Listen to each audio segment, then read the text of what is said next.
When the Sarathi Confederation sent their desperate cry for aid into the void, they expected silence, or at best, a distant reply from one of the neutral trading clans. Their worlds were burning, cities crumbling under orbital bombardment from the brutal Zarn warfleets. The message wasn't meant for Earth. It wasn't even directed toward the human sectors. It was just a last dying hope thrown into the stars. But humans don't ignore cries for help, especially not ones broadcast on the emergency legacy bands of their own deep space protocols. Within hours, a response crackled back across the stars. Within days, the Sarathi skies were filled with a terrifying sight: Earth's armada. They hadn't just come to help. They had come to end the war. The Sarathi had wanted mercy. What they got was the full weight of humanity's resolve. Humans Aid Response Title: Aliens begged for aid, not realizing humans take it seriously. The Sarathi Confederation was a civilization known more for its vast libraries and crystal diplomacy halls than for warfare. Spread across a trio of lush planets in the Telvanni expanse, their people were gentle, reclusive, and deeply spiritual. Their technology favored aesthetics over function. Their fleets were built for long voyages and ceremonial shows, rather than battle. They believed they had secured peace with words. They believed, tragically, that treaties alone could guard their borders. Then came the Zarn. The Zarn Dominion was the antithesis of everything the Sarathi stood for. Nomadic, violent, and ruthlessly efficient, the Zarn didn't conquer to expand their civilization. They harvested. Planets, people, knowledge. Their ships were floating butcheries. Their soldiers, gene-spliced terrors bred for fear. The Sarathi tried to negotiate. They offered tribute, then territory, then entire systems. The Zarn took them, all, then burned what remained. When the skies of Sarathi Prime turned black with invasion shadows, the Confederation did what it had never done before. They activated the old beacon. It was a forgotten emergency protocol, encoded during the Tawa, early galactic assembly era, not meant for any specific species. It simply screamed distress on all ancient frequencies once used for interstellar disaster response. The Sarathi didn't expect it to work. They just didn't want to die silently. But on a listening post orbiting Neptune, the signal arrived. Earth's Deep Space Listening Array 19 was semi-automated. Staffed by a skeleton crew of Astro Intel officers and maintained by Defense AI, it monitored deep spectrum anomalies and old emergency channels. Most of its data got filed into cold archives. But when the Sarathi message arrived, complete with biometric panic markers and real-time loss-of-life telemetry, Earth's protocols kicked in. 3 minutes later, it reached the Strategic Response Division. 12 minutes after that, it reached the desk of General Cassandra Holt. The Solar Alliance, Earth's unified interstellar government, had maintained a strict policy of containment for over a century. Ever since the Delvis Accord, humanity had largely withdrawn from military involvement outside its systems. But the old protocols had exceptions. One of them, non-aligned civilizational extinction events with verifiable real-time confirmation. Tiwa. Sarathi broadcast fit the criteria. General Holt didn't convene a council. She didn't open it to debate. She invoked the Vanguard Clause, a last resort emergency power designed for rapid humanitarian intervention. Within 6 hours, humanity was on the move. The Sarathi never saw it coming. One moment, their homeworlds were under siege. The next, gravitational wells opened above their atmosphere, and silver-teethed ships the size of continents dropped into real space. The first to arrive was the UES Resolve, a Titan-class dreadnought, carrying 20,000 personnel and a full wing of Exoguard mechs. Its arrival ruptured the sky with a sonic quake. Seconds later, the Compassion, Stalwart, and Midnight Rain followed, flanking the Zarn war fleet with grim precision. Human battle doctrine had evolved differently than most galactic species. While others focused on numerical superiority or tactical evasion, humanity focused on overwhelming containment. Their ships didn't posture or send warnings. They deployed in silence, then engaged with stunning coordination. The Zarn barely had time to react. Orbital firestorms tore through their carriers. Anti-entropy warheads destabilized their energy matrices. Human drones, each barely the size of a backpack, deployed in synchronized clouds and shredded Zarn boarding parties before they could breach Sarathi shelters. AI-assisted interceptors danced through enemy lines, surgically removing command vessels with near-zero collateral.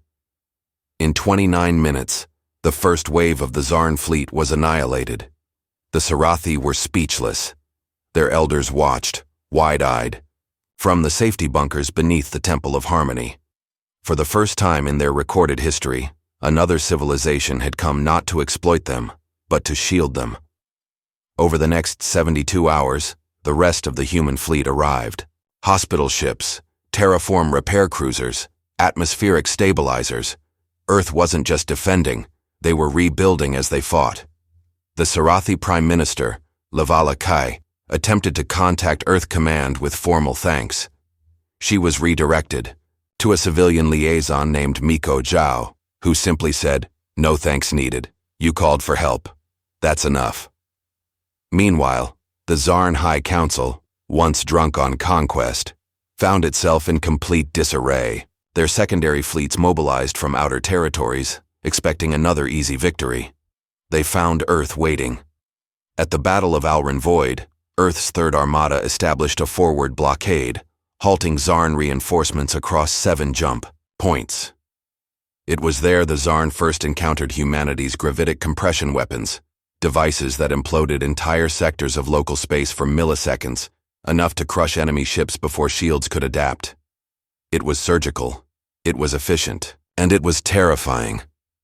For every human casualty, 12 Zarn perished. But what shook the Zarn commanders most was not the weaponry. It was the discipline. The humans didn't gloat, didn't display trophies. They took prisoners. They stabilized populations. They deployed food modules to Zarn-captured Sarathi cities before military mop-up operations even concluded. The message was clear. This wasn't vengeance. It was protection. Earth's historians would later call it the quiet intervention. There were no press conferences, no declarations of war. Just the methodical response of a species that had once faced extinction themselves and had promised to never let another fall if they could help it. When the last Zarn battleship detonated in the orbit of Sarathi 3, a wave of silence passed over the battlefield, and then a message. From Admiral Devon Kors of Earth's Defense Fleet, to the Sarathi Confederation, your skies are secure, our aid continues as needed. To the Zarn Dominion, your aggression ends. Here, further acts of war will be met with immediate containment. Earth is watching. The Zarn retreated, their war councils fractured. Some splintered into rogue warbands, but most simply fled into the deep void. Their myth of invincibility had been shattered. The Sarathi, forever changed, attempted to offer Earth ambassadorial titles, tribute worlds, even a shrine in their Hall of Stars. Humanity accepted only one gift, a small crystal inscribed with the Sarathi word Vireli, to protect without expectation. It now sits aboard the UES Resolve in the captain's quarters.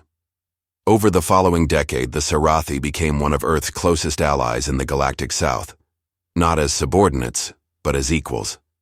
They adapted Earth defense techniques. Earth learned Sarathi harmonic computing methods. A bond, forged in crisis, became one of the most profound partnerships in known space, and across the galaxy, the message spread. If you're in trouble, if your world is burning and your people are afraid, send the call, use the old bands, include the biometric codes. Make it real, because somewhere out there, humanity is listening. And when they come serious. Not for glory, not for conquest, but because someone asked, and humans take that seriously. The Sarathi Confederation was a civilization renowned, not for war, but for wisdom. Spread across 3 lush worlds in the Telvanni expanse, they were a people of peace, philosophers, archivists, and artisans who prized diplomacy and spiritual harmony above all. Their starships were sculpted masterpieces, built more for ritual than resilience. They believed treaties could protect them. They were wrong. The Zarn came with no warning. Nomadic, brutal, and mercilessly efficient, the Zarn Dominion didn't conquer. To colonize, they harvested. Worlds, populations, memories. Their fleets were flying abattoirs. Their warriors were gene-spliced nightmares, engineered to traumatize and kill. The Sarathi tried peace. They offered tribute, then territory, and finally entire systems. The Zarn took them all, and still kept coming. When Sarathi primed skies, blackened with warships, the Confederation turned in desperation to a forgotten relic. The old beacon, an ancient distress call, programmed during the early Galactic Assembly era. No target audience. Just a universal SOS on long-abandoned frequencies. The Sarathi didn't expect salvation. They only wanted the stars to witness their end. But someone heard. In the orbit of distant Neptune, Earth's Deep Space Listening Array 19, an aging installation, run by semi-autonomous AI and a skeleton crew, registered the signal. Most transmissions went ignored, archived into cold storage. This one was different. It contained biometric panic tags, real-time casualty telemetry, verified extinction parameters. Within 3 minutes, it hit Strategic Response Division protocols.